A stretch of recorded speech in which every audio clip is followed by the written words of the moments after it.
the most expensive home on the planet. In the inner city of Mumbai, India, not far from the poverty-stricken slums, on the renowned Altamont Road, stands Antilia, the most expensive home ever created. This home ascends 27 stories, stretching 568 feet high, granting the massive structure with prime views of the Arabian Sea. In technical terms, the home is the second most expensive residential property in the world, considering Buckingham Palace is worth around $5 billion. However, Buckingham Palace is considered a crown property, whereas Antilia is a private residence. And the most expensive private residential property at that, with some pricing estimates as high as $2 billion. Even still, any list in which a residence is preceded by Buckingham Palace pretty much guarantees that place is going to be over-the-top luxurious and is likely a house I'd love to move into. In this video, I'll take you on a virtual, informative tour of this ostentatious estate while engaging all of 2 of your senses. In this massive home, there are several ceilings that are double or triple heighted, so the 27-floored skyscraper looks more like a 50 or 60-floored building. Can you imagine only being as tall as an ordinary 27-floor building? Laughable. On some of the lower floors, there is a multi-level car lot that can hold 168 vehicles, including Mukesh's precious RS5 Crore Maybach, a car for very important people. Somewhere in that car lot is also a car service station. But if cars aren't your style, don't worry. The home also has 3 helipads placed on the roof. Few things say billionaire like more than one helipad on the roof. Both the private car lot and helipads are violations of residential bylaws in Mumbai, but from what we can tell, no one has forced the billionaire's hand to make any changes. Above the car lot, you'll find an extravagant lobby composed of 9 elevators. Further up is a 2-story recreation center with a lap pool, a gym, a juice bar, a dance studio, and a yoga studio. Floors like these are how Jeff Bezos transformed his I sell books body to his I sell what I want physique. As you continue to ascend, you will eventually run into a spa and a ballroom. The ballroom is adorned with multiple crystal chandeliers that cover 80% of the ceiling, leaving a shameful 20% exposed and unadorned. To capitalize on the entertainment focus areas of the home, there's a movie theater that sits 50 viewers. There are multiple balconies and terraces with luscious gardens hanging over the sleek facade along the home. The vegetation attached to the sides of the building are meant to absorb sunlight in order to keep the interior as cool as possible. Hopefully that touch can put a dent in what must be a monstrous electricity bill. As if all this luxury wasn't enough of an escape from the hot, busy streets of Mumbai, the home comes fitted with an ice room equipped with a snow generator, meant to mimic a winter wonderland, a creative addition rivaled only by the likes of Willy Wonka. The immaculate structure was designed by architects Perkins & Will out of Chicago, and the interior design was overseen by an Australian company called Leighton Holdings. While the 400,000 square foot building is home to just 6, it's also meant to make room for a staff of 600 cooks, cleaners, and security personnel. So that makes the size of the mansion less excessive, right? I double-checked that stat, by the way, and I can confirm 100 staff per family member. The building is named after a legendary island, also called the Isle of the Seven Cities. The tale of this island originates from an old Liberian legend in which bishops fleeing from the Muslim conquest of Hispania escaped to an island and created 7 settlements there. There's not much else on that fun fact, and no one seems to know why the owners of the home took to that fabled island. But that's the thing with being a billionaire. No one questions your decisions. Considering the unique shape of the skyscraper and the fact that its construction cost not 6, not 7, not 8, but 10 figures, it'd be a fair assumption to presume the design of the home is symbolic, or at least, on purpose. And that assumption would be correct. This incredible structure was meticulously crafted with Hindi influence and generously laced with religious symbolism.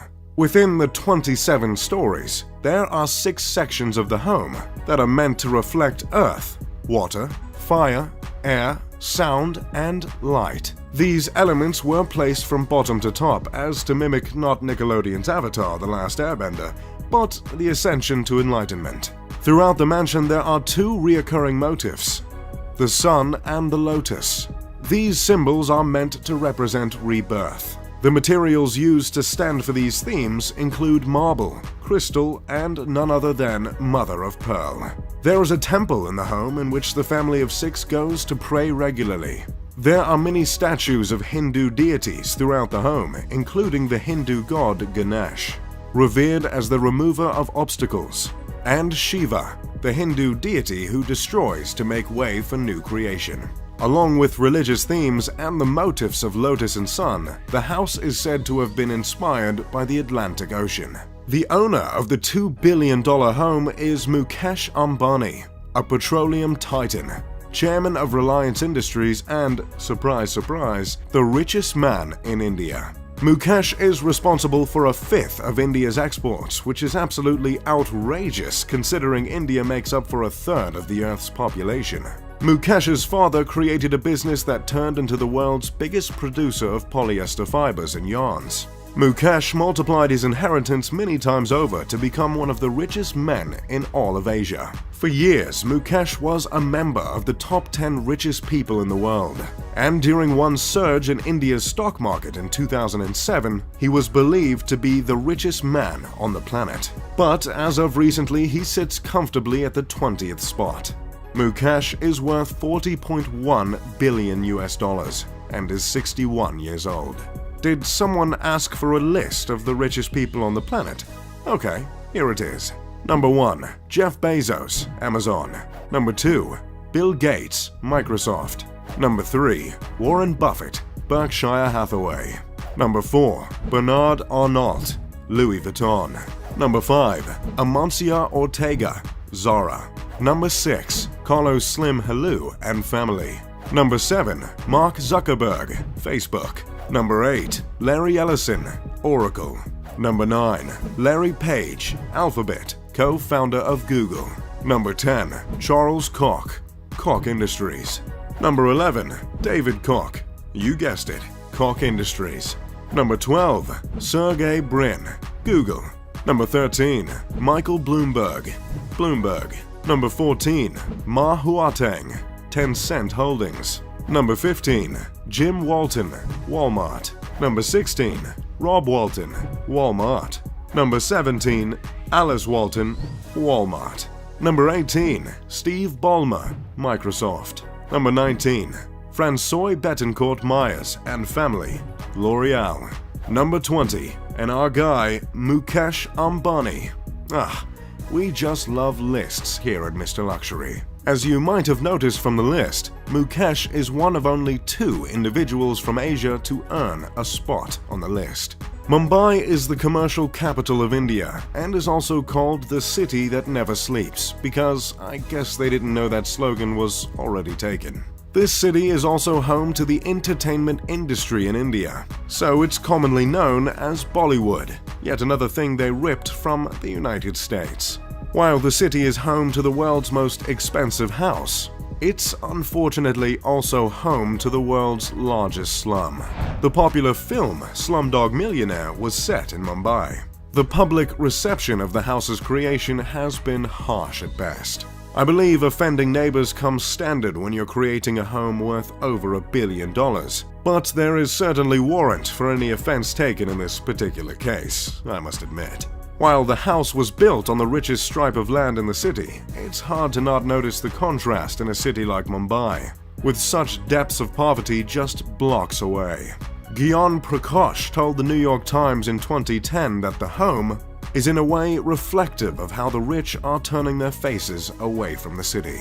In Mumbai, 40% of children under the age of 5 are underweight. The gap between the rich and the poor is as stark and vast here as any other place in the world. Still, there are some that bring up the charitable acts of the Ambani family, which include the creation of a hospital, when discussing the moral responsibilities of the family, not to mention numbers of the philanthropic ventures, specifically by Nita Ambani, Mukesh's wife. which is great and all, but no one is going to ignore the gargantuan mansion towering over the city, or any of Mukesh's indulgences other than the mansion. Years before the creation of Antilia, Mukesh bought his wife an Airbus for her birthday for $60 million. He had the passenger jumbo jet refitted with a living room, a bedroom, satellite TV, a sky bar, and a spa. Unlike most families worth billions, the Ambani family owns just the one home as opposed to the expected several around the globe. Initially, the family shared a house with Mukesh's mother and brothers.